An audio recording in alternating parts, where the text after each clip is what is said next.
Guerreros de América del Norte.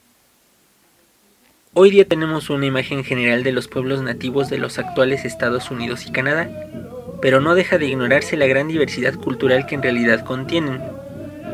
Antes conocidos bajo el genérico de pieles rojas, hoy los conocemos como nativos americanos, pero de forma más específica, los habitantes de estas regiones de Norteamérica engloban docenas de pueblos con idiomas, modos de vida y tradiciones diferentes, marcados de forma significativa por el medio que les rodeaba, el cual moldeó sus rasgos culturales y sus actividades, incluyendo por supuesto la guerra.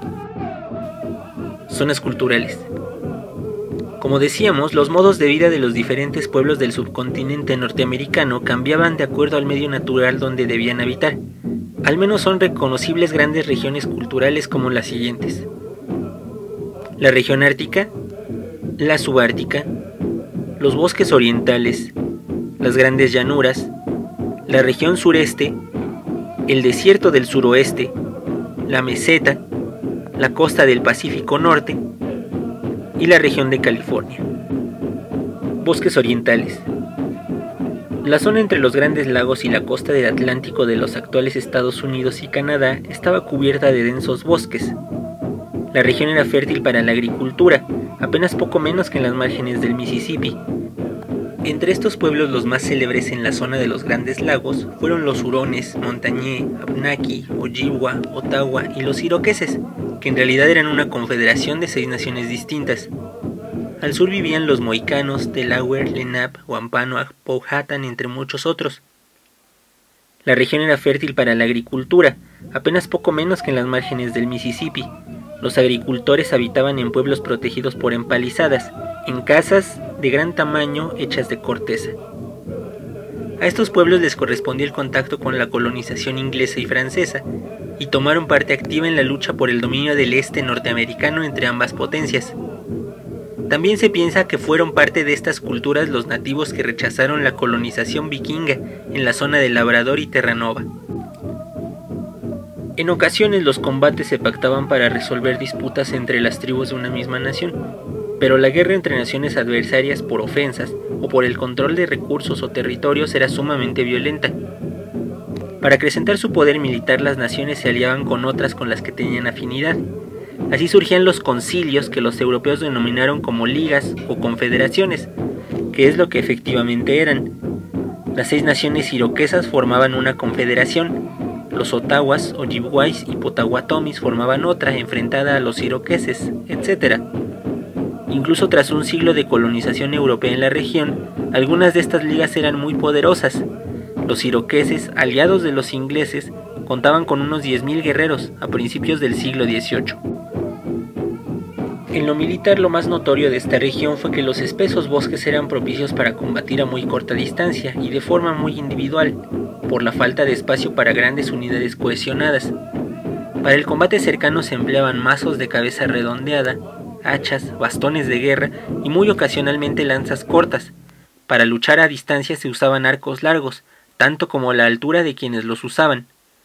Originalmente se usaban protecciones de cestería o cuero trenzado a manera de petos o protegiendo los muslos o en grandes escudos de corteza. Sin embargo, con el empleo de las armas de fuego introducidas por los europeos, terminaron por quedar en desuso.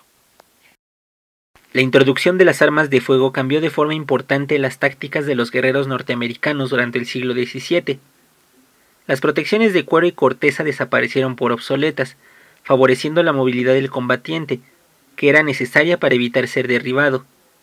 Avanzaban cubriéndose de los proyectiles enemigos en árboles, rocas o arbustos.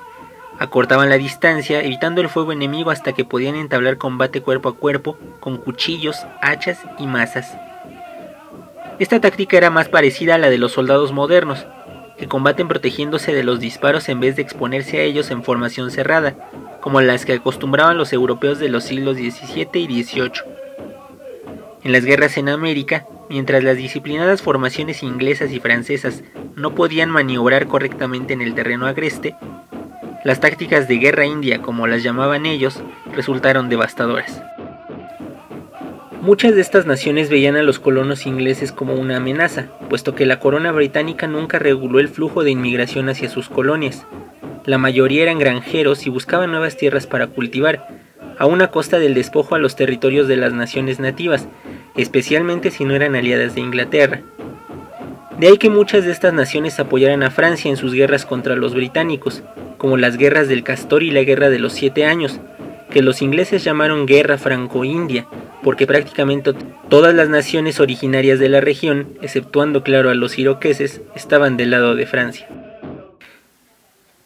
Cuando los franceses quedaron expulsados de Norteamérica en 1763, sus antiguos aliados se decidieron por apoyar a la corona británica, esperando que ésta pudiese controlar a sus colonos. Así lucharon junto a los ingleses en la Guerra de Independencia estadounidense de 1776 a 1783, y de nuevo en la Guerra anglo-estadounidense de 1812 a 1815. En la primera guerra se destacó el jefe de origen Mohawk, Joseph Brant, y en la segunda el jefe de los Sioux Shawnee, Tecumseh. En el lapso entre estos dos conflictos se libraron dos grandes guerras entre las naciones indígenas y la recién independizada estadounidense: la Guerra India del Noroeste de 1785 a 1794 y la Guerra de Tecumseh, donde fueron guiados precisamente por el jefe Tecumseh de la nación Shawnee, hasta 1811. Con la victoria estadounidense en estas guerras, la mayoría de estas naciones se replegaron hacia el Canadá británico, quedando a salvo de la expansión militar del vecino del sur. Las Grandes Llanuras. Probablemente la imagen más famosa que se tiene del guerrero nativo de Norteamérica proviene de esta región. Las Grandes Llanuras son la porción central de los actuales Estados Unidos que se extiende entre el río Mississippi y las montañas rocosas, hoy dividida en estados como Kansas, Nebraska, Arkansas, Oklahoma, las Dakotas y Wyoming. Los tornados y la escasa vegetación dificultaban la existencia de agricultura y asentamientos permanentes, así que la caza y la recolección constituían la fuente de sustento. La fuente de alimento y de muchos otros bienes eran las grandes manadas de bisontes, que los diferentes grupos humanos seguían habitando en asentamientos de viviendas desmontables, los famosos tipis. Esto hacía que las armas más elementales fueran las originalmente empleadas para la cacería, como los arcos y las lanzas.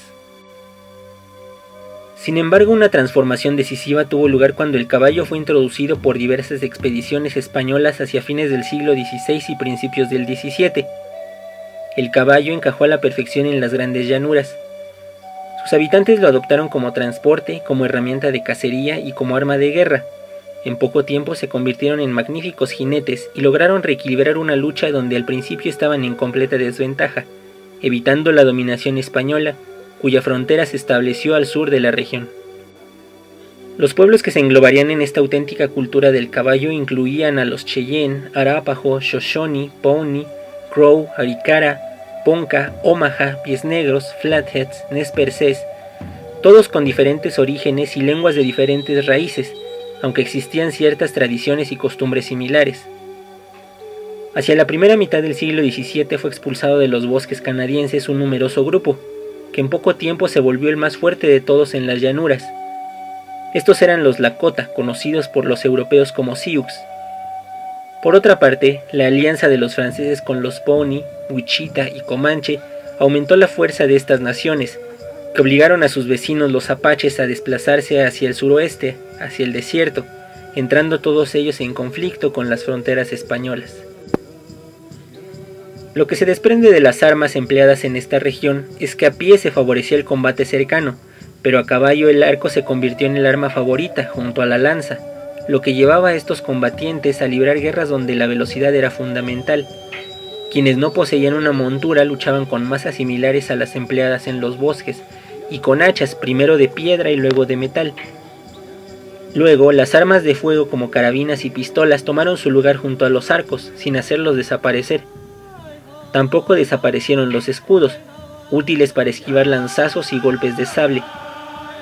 Los hombres se agrupaban en sociedades guerreras al interior de sus clanes, como la sociedad de los corazones valerosos, la de los guerreros zorro o los guerreros perro, que existían aún en la segunda mitad del siglo XIX. Una importante costumbre a señalar entre estos pueblos era el conteo de golpes, que consistía en cabalgar hacia las líneas enemigas y derribar a un adversario con un bastón especial, dejándolo maltrecho y humillado, pero no muerto. Constituía un acto de enorme valor y un honor para el que lo realizaba. Sin embargo, había combates donde esta costumbre era dejada de lado, y el propósito claramente era destruir al enemigo. Las alianzas y rivalidades a veces cambiaban brevemente, pero por lo general permanecieron por siglos. Particularmente los Absarroques o Crows eran famosos no solo por ser enemigos irreconciliables de los Lakotas, sino por combatir con todas las naciones vecinas. Estas naciones se vieron enfrentadas a los Estados Unidos en su despegue como potencia industrial. Los estadounidenses ambicionaban el control de las llanuras para campos agrícolas y ganaderos, y explotar yacimientos mineros en las montañas rocosas. El transporte entre las costas del Pacífico y el Atlántico implicaba el tendido de vías férreas. El control de todo este territorio implicaba desplazar a los pueblos nómadas a reservaciones. Aquellos que rehusaban vender su tierra o simplemente cederla, terminaron siendo despojados y muchos aniquilados. Las primeras campañas se libraron cuando los blancos buscaron expandirse al oeste del río Mississippi, hacia 1830. Primero fueron en contra de los Arikara y Ponca, luego contra los Cheyenne, Pies Negros, Arápajos.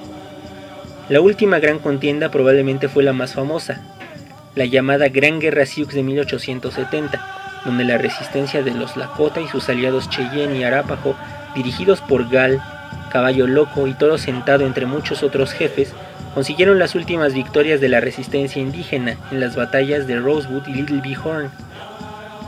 Sin embargo, los estadounidenses llevaron posteriormente la guerra al nivel del exterminio, atacando pueblos desprotegidos con el objetivo específico de matar mujeres y niños, y aniquilaron a las banadas de bisontes que eran el sustento de los pueblos de las llanuras. De este modo, no había forma de que los nativos pudieran alcanzar la victoria final. Con el fin de la resistencia, aquellas tribus que no huyeron a Canadá pasaron a habitar las reservaciones, y los estadounidenses quedaron en poder de las llanuras hacia 1890.